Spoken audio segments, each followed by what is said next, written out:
बहुत समय पहले की बात है, जब यह सृष्टि प्रारंभ हुई थी। पिता ब्रह्मा के जगत की रचना की और जीवन के संचालन के लिए एक तेजस्वी देवता की आवश्यकता थी जो प्रकाश और ऊर्जा का स्रोत बने। तब ब्रह्मा जी ने अपने कमंडल से एक दिव्य प्रकाश निकाला और उसी से जन्म हुआ भगवान सूर्य का।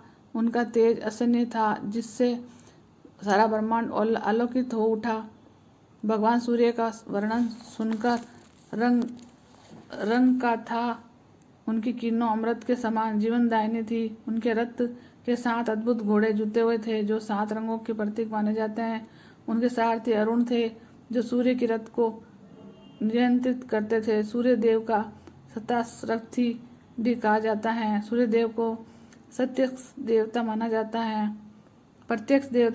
है और क्योंकि वह अपने तेज और प्रकाश से संपूर्ण पृथ्वी को ऊर्जा प्रदान करते हैं, वह काल चक्र के नियंत्रक हैं और नवग्रहों में प्रमुख स्थान रखते हैं।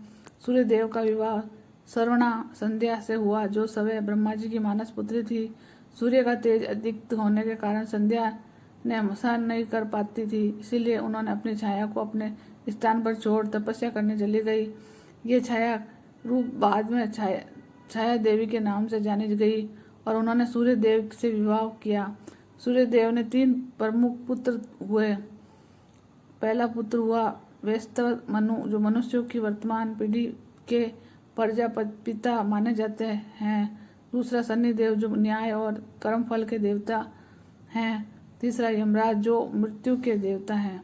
उनके अलावा सूर्य देव की एक कन्या यमुना भी थी जिनका जल अत्यंत पवित्र माना जाता है। भगवान हनुमान सूर्य देव के शिष्य थे। जब बाल हनुमान को शिक्षा की इच्छा हुई तो उन्होंने सूर्य देव को अपना गुरु बनाने का संकल्प लिया।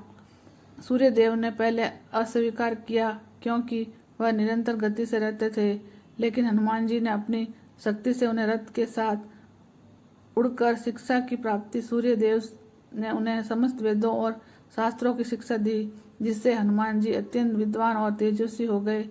महाभारत में सूर्य देव का एक महत्वपूर्ण योगदान रहा। कुंती जो ऋषि दुर्वासा द्वारा एक वरदान मिला था, वह जिस भी देवता का आह्वान करेगी वह उन्हें संतान देंगे। जब कुंती ने इस वरदान की परीक्षा के लिए सूर्य देव का आह्वान किया तो उन्होंने कर्ण को जन्म दिया और कर्ण महाभारत के सबसे वीर योद्धा में से एक थे और उन्हें सूर्य पुत्र के नाम से भी जाना जाता है। सूर्य देव की पूजा करने से आरोग्य, यश और सफलता प्राप्त होती है।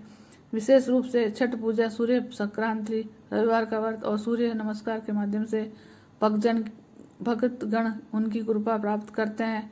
सूर्य मंत्र ओम नमः गणे सूर्याय नमः का जाप करने से मानसिक और शारीरिक शक्ति की वृद्धि होती है।